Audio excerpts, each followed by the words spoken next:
हर trader का एक ही सपना होता है कि वो मार्केट की डायरेक्शंस को जान सके ताकि जो है उसको बहुत सारा प्रॉफिट हो। तो यहाँ पर दो क्वेश्चन आते हैं कि क्या हम मार्केट की डायरेक्शंस को जान सकते हैं। पहला क्वेश्चन तो ये हो गया। दूसरा क्वेश्चन ये आता है कि अगर हम मार्केट की डायरेक्शंस को जान गए तो फिर क्या होगा। तो देखो यहाँ पर ये दो क्वेश्चन है और दोनों क्वेश्चन के अलग अलग फ्रेम में आंसर होंगे। जैसे पहला क्वेश्चन है कि क्या हम मार्केट की डायरेक्शंस को जान सकते हैं, तो यहाँ पर हमें समझना पड़ेगा कि मार्केट की डायरेक्शंस को जानने का मीनिंग क्या है। यानी कि अगर हम मार्केट की डायरेक्शंस को जान गए इसका मतलब क्या है। इसका मतलब ये है कि हम उसकी फ्यूचर्स की वैल्यू को प्रेडिक्ट कर रहे हैं। यानी कि अगर अभी हम जो है मार्केट की डायरेक्शन को जान गए तो इसका मतलब ये जान गए कि फ्यूचर में जो है इस मार्केट की प्राइस क्या होने वाली है। यानी कि मान लो अभी निफ्टी 25,000 पर ट्रेड कर रही है। अगर आप जान गए कि मार्केट की डायरेक्शंस अप रहने वाली है तो आप पहले से पता कर चुके हैं कि मार्केट जो है अब 26,000 की ओर जाने वाला है। यानी कि आप इसकी फ्यूचर की वैल्यू को प्रेडिक्ट कर सकते हैं। वहीं पर अगर आप जानते हैं कि मार्केट की डायरेक्शंस डाउन साइड होने वाली है तो अभी फिलहाल निफ्टी 25,000 पर ट्रेड कर रही है, तो आप ये प्रेडिक्ट कर सकते हैं कि मार्केट में जो है 24,000 का लेवल हमें मिल सकता है। यानी कि मार्केट की जानने का डायरेक्शंस का मतलब क्या है। मार्केट की डायरेक्शंस को जानने का मतलब ये है कि हम उसके फ्यूचर वैल्यू को प्रेडिक्ट कर पाए। ठीक है, पहला क्वेश्चन का आंसर ये हुआ। दूसरा ये है कि अगर हम मार्केट की डायरेक्शंस को जान गए तो क्या होगा। देखो, जो हम थ्योरेटिकली चीजें और प्रैक्टिकली जो चीजें होती है उससे अगर हम पता करें तो अगर आपके पास अभी फिलहाल के लिए 1,000 रुपया है सिर्फ, और अगर आप मार्केट की डायरेक्शंस को जान गए, यानी कि आप लगातार 35 दिनों तक अगर आप मार्केट की डायरेक्शंस को सही प्रेडिक्ट कर गए तो 1,000 रुपया अगर आपकी जेब में अभी फिलहाल में है तो आप 35 दिनों के बाद इस अर्थ के सबसे रिचेस्ट पर्सन बन सकते हैं। तो क्या ये पॉसिबल है? नहीं, ये इम्पॉसिबल है। मार्केट की डायरेक्शंस को प्रेडिक्ट करना इम्पॉसिबल है। कोई भी मार्केट की डायरेक्शन को 100% श्योरिटी के साथ प्रेडिक्ट नहीं कर सकता है, क्योंकि अगर वो प्रेडिक्ट कर लेगा तो दुनिया का जो सबसे रिचेस्ट पर्सन वही हो जाएगा। और आपने कभी सुना है कि जो ट्रेडर है सबसे रिचेस्ट पर्सन में आता है? नहीं आता है। जो भी सबसे रिचेस्ट है उसमें आती है कोई भी टेक कंपनी आती है, कोई भी जो है कंपनी है, बड़ी बड़ी कंपनी जो कि जो है फंडामेंटल्स पर ट्रेड प्लान करती है या उनका बिजनेस प्लान है, वो सबसे रिचेस्ट होती है।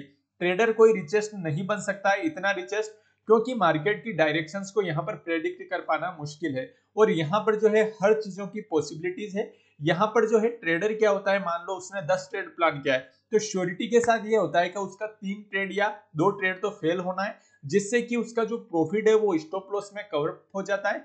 और जो है ये चीजें उसके बाधा बनने का काम करती है। तो सबसे पहली चीज है, मार्केट को प्रेडिक्ट हम नहीं कर सकते हैं, यानी कि मार्केट की डायरेक्शंस को हम नहीं जान सकते हैं। नेवर एंड नेवर मार्केट को प्रेडिक्ट कभी नहीं किया जा सकता है। ठीक है, पहले क्वेश्चन का आंसर ये हो गया। दूसरी चीज ये है कि अब यहाँ पर अगर हम बात करें, मान लो एक चीज तो हो गई कि चलो हम मार्केट की डायरेक्शंस को नहीं जान सकते, तो हम क्या जान सकते हैं। हम ये जरूर जान सकते हैं कि फ्यूचर में उसके प्राइस पॉइंट क्या होंगे। इसका मतलब क्या है, यहां पर हम समझने की कोशिश करते हैं। फिलहाल अभी आप मान लीजिए, मैं बोर्ड पर समझाने की कोशिश करता हूं। अभी फिलहाल निफ्टी कहां चल रही है? 25,000। इसका हमने जो माना है कि अभी फिलहाल निफ्टी चल रही है 25,000। अगर आपको डायरेक्शंस पता होगी, ठीक है, तो ये आप मान सकते हैं 26,000 जो है हमारा ओटीएम हो गया, और जो है 24,000 हमारा आईटीएम हो गया। ठीक है, ये चीजें हमने प्रीवियस लेक्चर में पढ़ी है। तो अभी फिलहाल जैसे निफ्टी 25,000 चल रही है, अगर हम जान गए कि मार्केट की डायरेक्शन अप होने वाली है तो हम ये मोटा मोटी पता लगा सकते हैं कि फ्यूचर में जो है इसकी वैल्यू क्या हो सकती है। ठीक है, इस चीज को तो हम समझ गए कि अप होगी तो मार्केट 26,000 की तरफ जाएगा और डाउन होगा तो मार्केट 24,000 की ओर जाएगा। अब यहाँ पर जो है हम इसकी डायरेक्शन तो नहीं जान सकते, क्योंकि अगर हम डायरेक्शन जानेंगे तो सिर्फ हमारा 1,000 रुपया अगर हमारे पास डे वन पर है, डे वन पर हमारे पास अगर 1,000 रुपया है ना, तो 35वें दिन जो है हम इस दुनिया के सबसे रिचेस्ट पर्सन बन सकते हैं अगर हम डायरेक्शंस जान गए। तो नेवर एंड नेवर कभी भी डायरेक्शंस मार्केट की प्रेडिक्ट नहीं की जा सकती है। 100% श्योरिटी के साथ कोई मार्केट की डायरेक्शंस को प्रेडिक्ट नहीं कर सकता है। ठीक है, ये चीज तो हो गई। अब यहाँ पर हम एक चीज जरूर जान सकते हैं, वो आती है फ्यूचर रियलाइज वोलेटिलिटी। सर ये क्या होता है फ्यूचर रियलाइज वोलेटिलिटी? ये एक अलग कॉन्सेप्ट है जिसको आज हम बात करने वाले हैं। फ्यूचर रियलाइज वोलेटिलिटी क्या है कि मतलब हम मार्केट की डायरेक्शंस को तो नहीं जान सकते हैं, लेकिन जो है मार्केट में जो है फ्यूचर में प्राइस पॉइंट क्या होगा, यानी कि फ्यूचर में जो है मार्केट के जो कौन कौन से प्राइस पॉइंट होने वाले हैं ये चीजें हम आसानी से जान सकते हैं। तो उसे हम डिनोट करते हैं फ्यूचर रियलाइज वोलेटिलिटी। यानी कि जो हमने ऑप्शन प्राइसिंग कैसे करते हैं ये तो आपको पता ही है, ये ऑप्शन प्राइसिंग हम ब्लैक शॉर्ट्स मॉडल से करते हैं, ये तो आप सभी को पता है। तो यहाँ पर जो है फ्यूचर रियलाइज वोलेटिलिटी क्या होता है कि मार्केट में जो अंडरलाइंस के मीन वैल्यू के दोनों साइड मार्केट का प्राइस क्या हो सकता है। यानी कि अभी फिलहाल जैसे हमने किसी का मीन वैल्यू निकाला, जो कि हमने मीन वैल्यू एंड जो डेविएशन जो है प्रीवियस लेक्चर में निकालना सीखा था, 25,000 का हमारा मीन वैल्यू निकला मान लो निफ्टी का। तो जो अभी मान लो फ्यूचर रियलाइज वोलेटिलिटी क्या है 40%। आप मान सकते हैं, मान रहे हैं हम फ्यूचर रियलाइज वोलेटिलिटी 40% है। इसको कैसे कैलकुलेट करते हैं अभी मैं निकालना सिखाऊंगा, लेकिन अभी के लिए हम मान रहे हैं कि फ्यूचर रियलाइज जो वोलेटिलिटी है वो 40% है। तो मार्केट कहां जा सकता है, या तो 25,000 प्लस 40% हो सकता है, यानी कि 40% इसका जो भी होगा अपसाइड जा सकता है, या जो है माइनस हो सकता है। दोनों चीजों की पॉसिबिलिटीज है।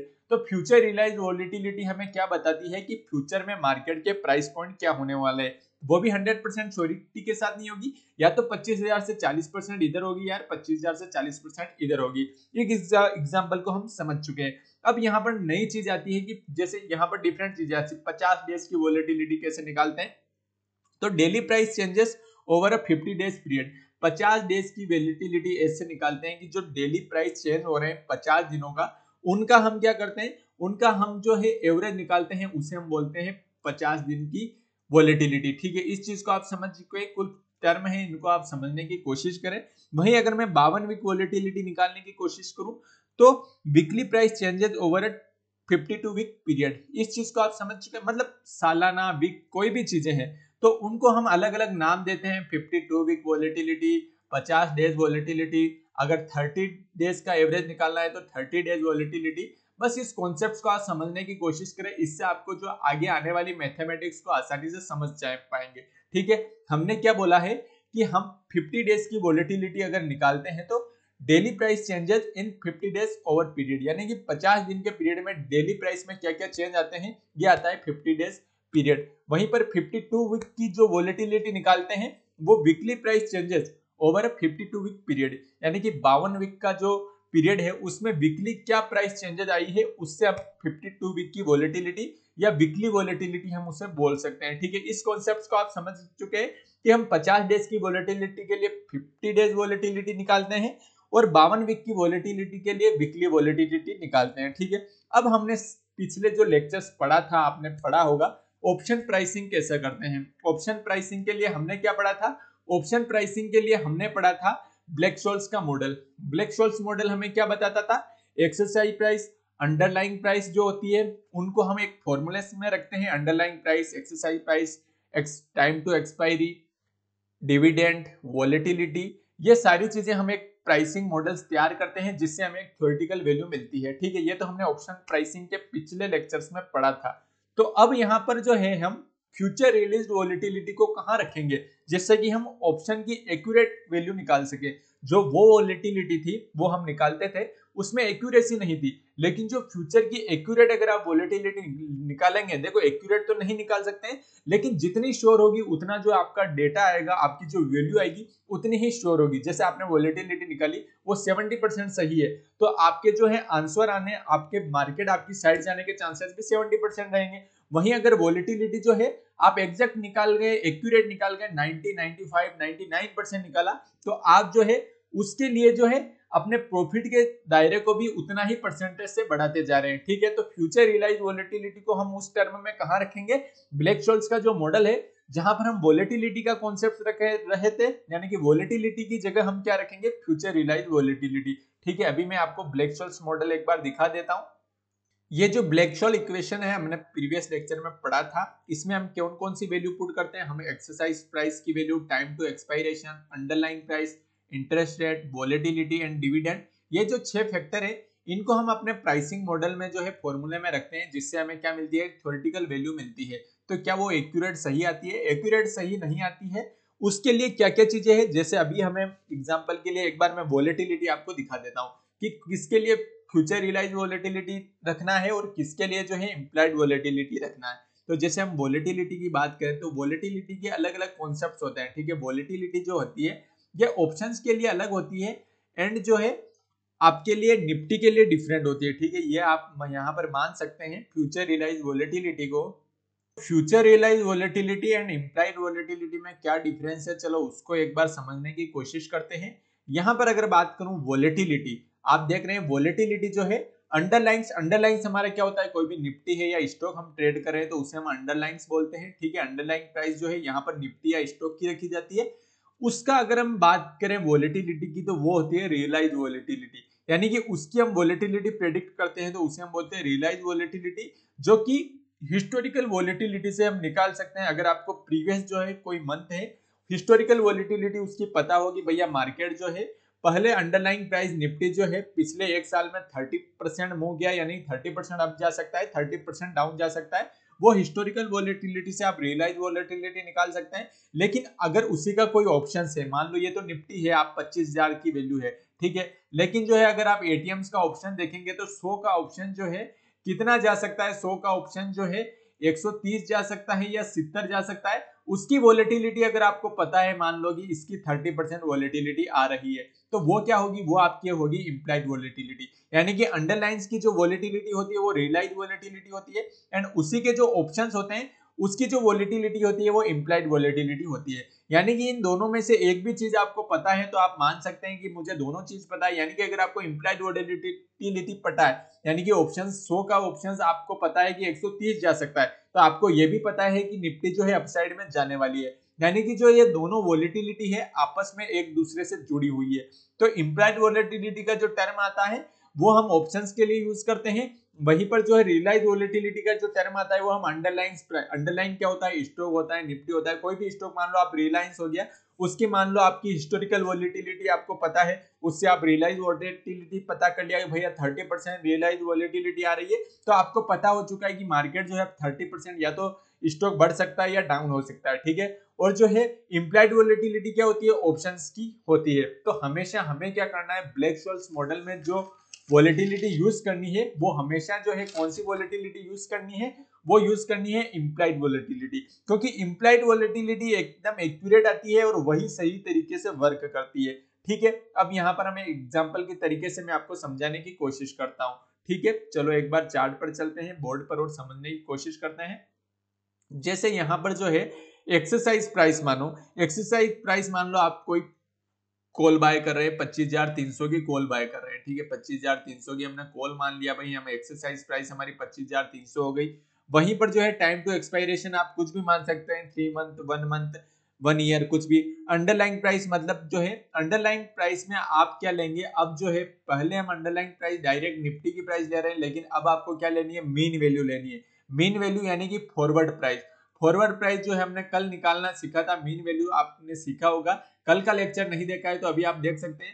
मीन वैल्यू से हम क्या निकालेंगे, फॉरवर्ड प्राइस निकालेंगे। हमारे लिए यहाँ पर इंपॉर्टेंट क्या होगा, अब जैसे हमारा ये फॉर्मूला धीरे धीरे अपडेट होता जा रहा है, वहां पहले हमने अंडरलाइन प्राइस डायरेक्ट रख रहे थे निफ्टी का, लेकिन अब हम उसकी मीन वैल्यू निकालेंगे जिससे हमारी एक्यूरेसी थोड़ी ज्यादा हो, ठीक है। इंटरेस्ट रेट आपका फिक्स है, ये कांस्टेंट होने वाला है, ये चेंज नहीं होने वाला है। दूसरी चीज है वोलेटिलिटी में हम स्टैंडर्ड डेविएशंस निकालेंगे। स्टैंडर्ड डेविएशंस निकालना हमने कल सीखा था, तो आप वो लेक्चर देख सकते हैं। वहां पर डिविडेंड है, डिविडेंड आपका कांस्टेंट है। तो ये सारे फैक्टर आप समझ चुके होंगे यहाँ पर क्या रहने वाले हैं। तो यहाँ पर जो है इंटरेस्ट रेट, डिविडेंड जो है कांस्टेंट रहने वाला है। वोलेटिलिटी में हम इम्प्लाइड वोलेटिलिटी का यूज करने वाले हैं, ठीक है, इस ब्लैक-शॉर्ट्स मॉडल में। वहीं पर जो है टाइम टू एक्सपायरी आपका कांस्टेंट है। एक्सरसाइज प्राइस जो है आपकी 25,300, आप जैसे कोई भी कॉल बाय कर रहे हैं 25,300 की आपकी एक्सरसाइज प्राइस हो गई। तो यहाँ पर अब हम फॉरवर्ड प्राइस कैसे निकालते हैं, जैसे हम अंडरलाइन प्राइस की जगह फॉरवर्ड प्राइस यूज करेंगे, तो सबसे पहले हम क्या करते हैं, फॉरवर्ड प्राइस को निकालने का फॉर्मूला निकालने की कोशिश करते हैं। तो फॉरवर्ड प्राइस निकालने के लिए हम क्या करते हैं, यहाँ हम एक एग्जांपल के जरिए समझने की कोशिश करेंगे। जैसे हमने आपने लेक्चर 1 अगर देखा है मेरा, हेरी जेरी का एग्जांपल लेके मैंने बताया था कि जो वो कैसे अपनी दुकान के लिए वहां पर गांव में बिजनेस करने के लिए वो कैसे जेरी से पैसा लेता है, जेरी से मतलब बेल खरीदता है। तो यहाँ पर जैसे मैं हेरी जेरी का एग्जांपल ले रहा हूँ, जेरी के पास क्या है, ये गांव में एक कुआं है, ऑयल का कुआं, ठीक है। तो हेरी क्या करता है कि इस जेरी के पास जाता है कि भैया मुझे ये कुआं मिल सकता है, तो जेरू को क्या है कि वो कुआं देना था, ठीक है। तो उसने उसकी डिमांड क्या रखी थी, 1 लाख रुपया प्राइस रखी थी। जेरी ने क्या प्राइस रखी थी कि भैया मुझे 1 लाख रुपए दे दो और ये कुआं तुम्हारा हुआ, ठीक है। वहां पर जो है बैंक का रेट ऑफ इंटरेस्ट क्या होता है 8%। अब जो है हेरी के पास तो पैसा नहीं है तो वो सारा पैसा बैंक से लेके आएगा, ठीक है। तो यहाँ पर जो है उसके एक चीज और है कि चलो वो ऑयल से पैसा कमाता है, लेकिन उसका रियल एस्टेट टैक्स कितना है 2000 ड्यू इन 9 मंथ्स, यानी कि जो है हर 3 महीने में जो है उसका 2000 रुपया लगेगा। उसके लिए जो है हर जो है 9 महीने से ड्यू भी चल रहा है, ठीक है। तो उसके लिए 2000 पे करना है, ठीक है। रियल एस्टेट टैक्स हो गया। अब जो है ऑयल का रिवेन्यू क्या है, ऑयल का रिवेन्यू जेरी बोलता है कि भैया जो है पर मंथ मुझे 500 रुपए की इनकम होती है इस कुएं से, यानी कि जेरी के इस कुएं से उसे 500 रुपए की पर मंथ इनकम होती है। अब जो है अभी फिलहाल अगर हेरी को बाय करना है तो कौन कौन सा पैसा देना पड़ेगा। एक तो जो है अगर एक्स्ट्रा मनी की बात करें तो 1 लाख रुपए का वो इंटरेस्ट कितना लगेगा 8000 रुपए, तो उसे वो लगेगा 1 साल के लिए अगर वो खरीदता है, ठीक है। 2000 रुपए उसे वो लगेंगे, कितना रियल एस्टेट का जो टैक्स है वो तो लगेगा ही 2000 रुपया, प्लस जो है हर 3 महीने में जो है उसको 2000 रुपए देना पड़ेगा। तो उसके लिए वो 3/12 8% से बैंक से फंड लेता है। तो यानी कि 10,040 रुपए उसको एक्स्ट्रा पैसा लग रहा है, ठीक है। 10,040 रुपए उसको एक्स्ट्रा लग रहा है। बेनिफिट्स ऑफ बाइंग क्या हो रहा है 6000 रुपए।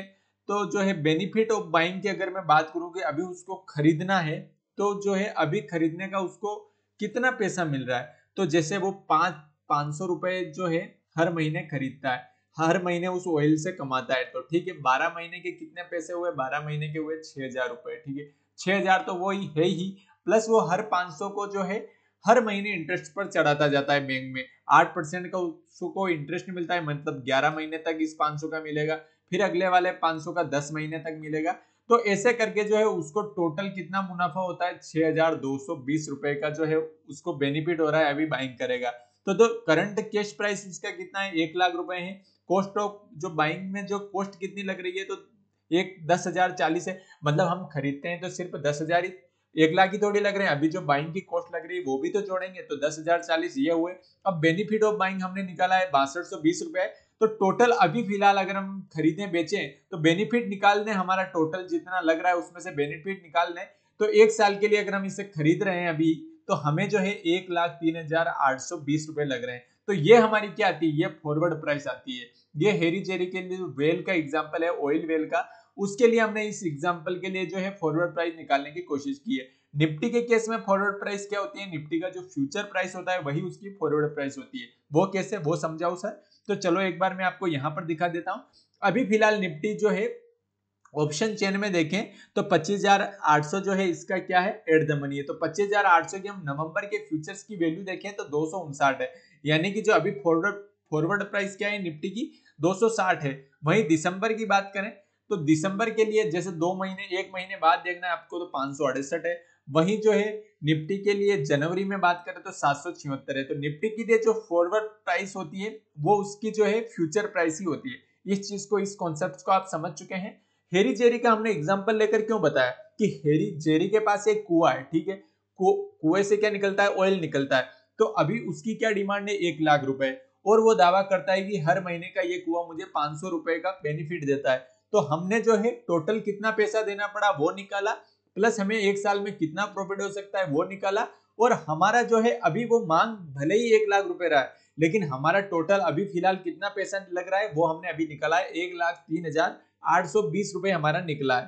तो यही चीज अगर निफ्टी के केस में ले तो निफ्टी के केस में जो होता है उसका फ्यूचर प्राइस ही उसका फॉरवर्ड प्राइस होता है, ठीक है। अब एक चीज आता है कि फॉरवर्ड प्राइस निकालने का कोई फॉर्मूला है, हाँ फॉर्मूला है। चलो एक बार फ्यूचर प्राइस निकालने का फॉर्मूला भी मैं आपको सिखा देता हूँ कि क्या फॉर्मूला है फ्यूचर प्राइस निकालने का। तो यहाँ पर अगर मैं बात करूं कि फ्यूचर प्राइस निकालने का फॉर्मूला जो होता है एफ से डिनोट करते हैं फ्यूचर प्राइस को। इसके अलावा इसके बराबर में हम क्या फॉर्मूला रखते हैं, S into 1+R into T minus D, ठीक है। ये जो है फ्यूचर प्राइस निकालने का फॉर्मूला होता है। सर ये कैसे फॉर्मूला होता है आप हमें समझाइए। यहाँ पर जो है स्टॉक की करंट प्राइस को हम एस से डिनोट करते हैं, ठीक है। एफ हमारा फॉरवर्ड प्राइस है, ठीक है। Time to expiry of future contract को हम टी से डिनोट करते हैं। Time to expiry of future contract, मान लो 8 महीने में आपका फ्यूचर कॉन्ट्रैक्ट समाप्त होने वाला है तो आप इसे 8 महीने मान लो। अभी स्टॉक की प्राइस जो है आप मान लो कि आपकी स्टॉक की प्राइस कुछ भी मान लो 67 आपकी स्टॉक की प्राइस है, ठीक है। इंटरेस्ट रेट आप मान लो, या आर जो है इंटरेस्ट रेट है, इसको आप 6% मान लो, आर अपना इंटरेस्ट रेट है, ठीक है। एनुअल डिविडेंड पेमेंट क्या मान लो, डिविडेंड आपको 33 पैसे का मिल रहा है तो आप 0.33 मान लो, डिविडेंड की वैल्यू आपकी ये डी यहाँ पर डिविडेंड है, इसको आप 0.33 मान लो।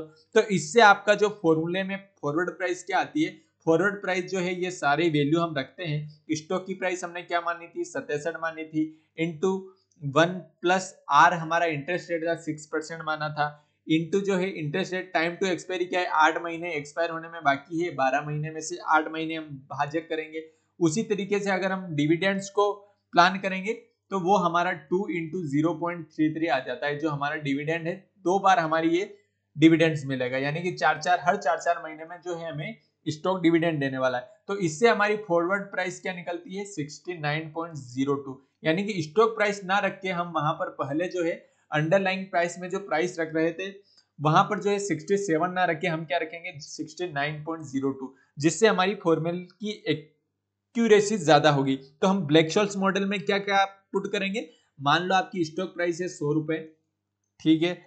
ब्लैक शॉल मॉडल के लिए हम प्लान करें, वॉलेटिलिटी आपकी क्या है 20% से आपकी वॉलेटिलिटी फिलहाल के लिए आप मान सकते हैं। इंटरेस्ट रेट की बात करें तो आपका 8% आपका इंटरेस्ट रेट हो गया, ठीक है। डिविडेंड की बात करें तो अभी फिलहाल के लिए मैं मान रहा हूं कि डिविडेंड हमारा स्टॉक नहीं दे रहा है, तो हम डिविडेंड को 0 मान लेते हैं। फर्स्ट डेविएशंस की वॉलेटिलिटी मान रहे हैं, हमने जो डेविएशंस निकाला है कल, यहाँ पर हम फर्स्ट डेविएशंस की बात कर रहे हैं, ठीक है। 1 ईयर फॉरवर्ड प्राइस क्या है, 1 ईयर की फॉरवर्ड प्राइस हमारे लिए क्या होगी, 108 है मान लो, हमारा 1 ईयर की फॉरवर्ड प्राइस जो है 108 आ रही है। इस चीज को हम समझ चुके हैं। तो अब हम समझने की कोशिश करते हैं कि जो हमारा डेविएशंस निकलता है, ठीक है, कि भैया आफ्टर 1 ईयर क्या क्या प्राइस मिल सकती है।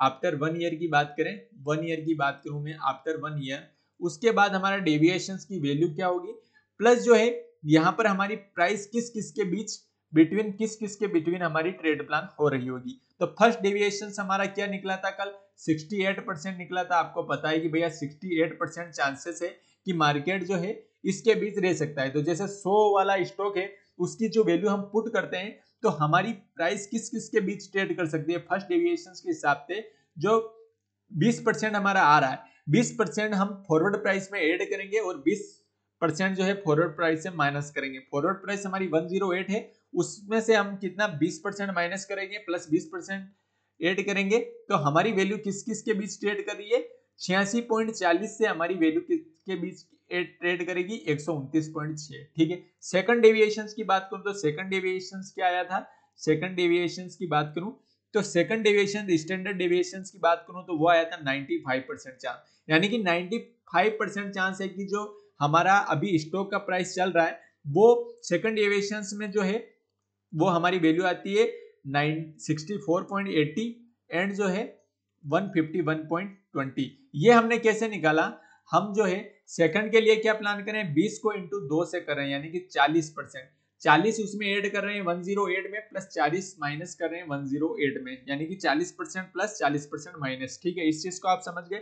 वहीं अगर हम थर्ड डेविएशन निकालें जिसमें कि हमने कल निकाला था 99.7% चांस है कि जो है आपका मार्केट इसके बीच ट्रेड करेगा, तो 108 में हम क्या करेंगे, कितना प्लस माइनस करेंगे, हम प्लस माइनस करेंगे 20 इंटू 3, यानी कि 60% को प्लस माइनस करेंगे 108 में थर्ड डेविएशन के लिए, तो वो वैल्यू क्या आती है 43.20 से जो है हमारी वैल्यू आती है 172.80, यानी कि मार्केट के इस लेवल्स के बीच ट्रेड रहने का 99.7% चांस है, 95% चांस है 64 से वो 151 के बीच रह जाए।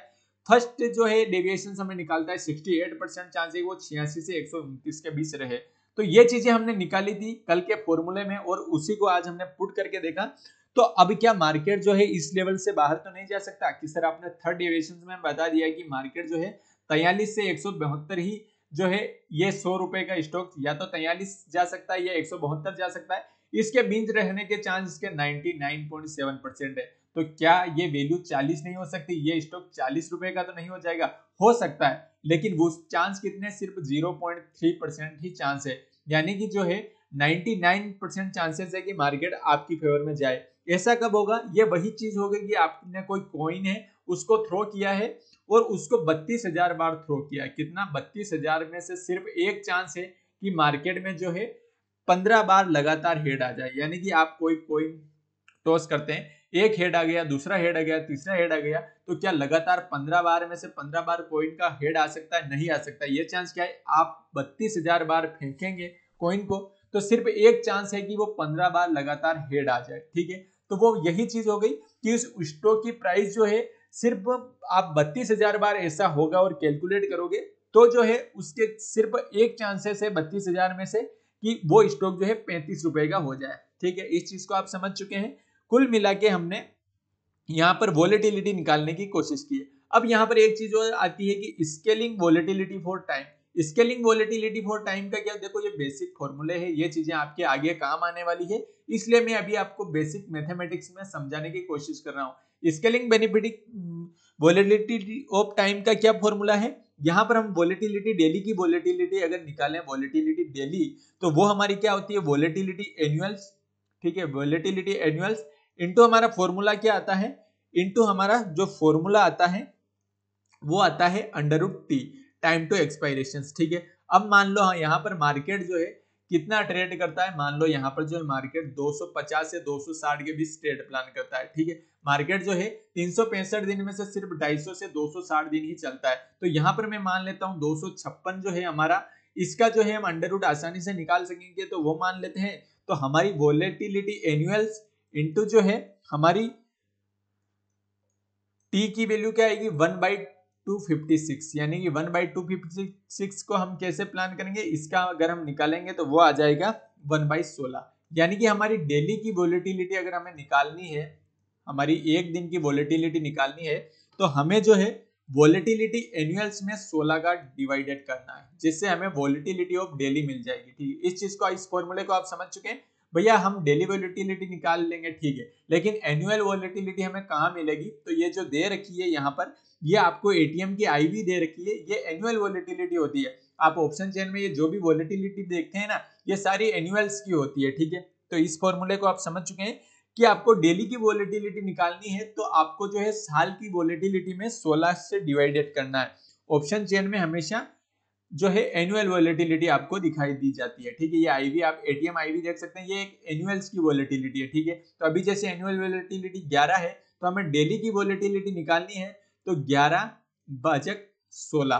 ठीक है, इस चीज को आप समझ चुके हैं कैसे हम वोलेटिलिटी को निकालते हैं। तो ये कितना परसेंटेज आता है? जो भी परसेंटेज आता है, मान लो 11/16 की आप बात करेंगे, तो ये जो है 5/8, यानी कि ये कितना आता है? 0.66। ठीक है, यानी कि आज निफ्टी कितना ट्रेड, डेली की वोलेटिलिटी हमने निकाल ली भैया कि 0.66% आ रही है। ठीक है, तो यहाँ पर आज निफ्टी कैसे कितना ट्रेड कर सकती है? अभी निफ्टी फिलहाल 25,800 इसका एटीएम प्राइस चल रहा है, तो यहाँ से जो है निफ्टी जो है 0.66% ट्रेड दे सकती है। तो ये कितना मूवमेंट हो जाएगा? ये हमारा जो मूवमेंट हो जाएगा टोटल आज का कितना, जो भी पॉइंट आता है आप देख सकते हैं, यानी कि हम मान लेते हैं ये 150 पॉइंट, तो निफ्टी जो है आज आपकी 150 पॉइंट या तो 25,800 से अपसाइड जा सकती है या 25,800 से डाउन साइड आ सकती है। ठीक है, सेम फॉर स्टॉक होता है। स्टॉक में अगर हमें वोलेटिलिटी निकालनी है, एनुअली वोलेटिलिटी निकालनी है, तो एनुअली वोलेटिलिटी में क्या होता है? वीकली वोलेटिलिटी अगर हमें निकालनी है, मान लो आप वीकली वोलेटिलिटी निकालना चाहते हैं, तो वोलेटिलिटी ऑफ एनुअल करेंगे, इनटू क्या करेंगे? टाइम क्या करेंगे? एक साल में 52 वीक होते हैं। ठीक है, आप ऐसे निकालेंगे, तो ये हमारी वोलेटिलिटी ऑफ वीकली कितनी आ जाएगी? वीकली वोलेटिलिटी आ जाएगी आपकी वोलेटिलिटी ऑफ एनुअल वोलेटिलिटी, जो कि ऑप्शन चेन में दी गई है, उसे हम 7.2 से डिवाइडेड करते हैं। कुल मिला के इससे हमें एग्जैक्ट वैल्यू पता चल जाती है। ये फॉर्मूले एक बेसिक फॉर्मूले है, यहाँ पर आपको ज्यादा जो है यहाँ पर लोड लेने की जरूरत नहीं है। ये जो सारे फॉर्मूले हैं ये बेसिक मैथमेटिक्स है, अगर आप इनको माइंड में रखते हैं तो इससे क्या होगा? आपके जो नेक्स्ट लेक्चर है वो सीखने में आसानी होगी। कुल मिला के आज हमने डेली वोलेटिलिटी निकाली। डेली वोलेटिलिटी का फॉर्मूला क्या होता है कि volatility of annual into √T, time to expiry. ये कहता है √T कैसे होता है? जैसे मार्केट 365 दिन ट्रेड कर रहा है, तो 365 में से इंडियन मार्केट जनरली 250 से 260 दिन ही चलता है एक साल में, तो हमने इसके बीच की वैल्यू 256 रखी ताकि हम √ जो निकालने में आसानी हो। ठीक है, तो हमने जो फॉर्मूला निकाला है कि जो डेली की वोलेटिलिटी निकालनी है, तो आप एनुअल वॉलेटिलिटी को 16 से डिवाइडेड करेंगे तो आपकी डेली की वॉलेटिलिटी आ जाएंगी। तो वो डेली की वॉलेटिलिटी माना हमने 0.57% आई है। तो वहां पर जैसे मार्केट अभी 25,500 पे चल रहा है मान लो, तो उससे हम 0.5% की वैल्यू निकालेंगे तो वो आता है मान लो 150 आता है, ठीक है। तो 150 पॉइंट हमारी निफ्टी जो है आज से अपसाइड जा सकती है या डाउन साइड जा सकती है। वही स्टॉक के लिए हम वीकली वॉलेटिलिटी निकालें कि भैया इस वीक में जो है स्टॉक कितना जा सकता है। तो हमारी जो एनुअल्स की वॉलेटिलिटी है इसमें हम 7.2 का डिवाइडेड करेंगे तो हमें क्या मिलेगा कि जो है हमारा जो वैल्यू आएगी उससे हम डिसाइड कर सकते हैं कि इस वीक जो है हमारा स्टॉक कितना ट्रेड प्लान कर सकता है, ठीक है। तो वीडियो हेल्पफुल लगा होगा कि हम जो वॉलेटिलिटी निकालते हैं इससे हम आसानी से पता कर सकते हैं कि जो है हमारा स्टॉक इस वीक में कितना ट्रेड कर सकता है या जो निफ्टी जो है हमारी आज कितना मूवमेंट कर सकती है। अगर वीडियो हेल्पफुल लगा है, वीडियो से सीखने को मिला है, तो आप इस वीडियो को शेयर कर सकते हैं। और यहाँ पर जो है देखो हम धीरे धीरे चीजें समझते जाएंगे, सीखते जाएंगे। देखो ये लेक्चर आपको समझने में थोड़ी मुश्किल हो रही होगी, तो आप इसको क्या करें, एक बार, दो बार, तीन बार, अगर आपको जब तक समझ ना आए तब तक आप देखें। अगर फिर भी समझ ना आए तो अगर आपने मेरे प्रीवियस लेक्चर नहीं देखे, ये सारे स्टेप बाय स्टेप बनाए हुए हैं, लेक्चर 1, लेक्चर 2, सारे लेक्चर अपने आप में कनेक्टेड हैं। जैसे जैसे आप सीरीज वाइज देखते जाएंगे तो आप चीजों को समझने में उतनी ही आसानी होगी। आशा करता हूँ वीडियो पसंद आया होगा। अगर वीडियो हेल्पफुल लगे तो वीडियो को शेयर जरूर करें। थैंक यू, मिलते हैं नेक्स्ट वीडियो में।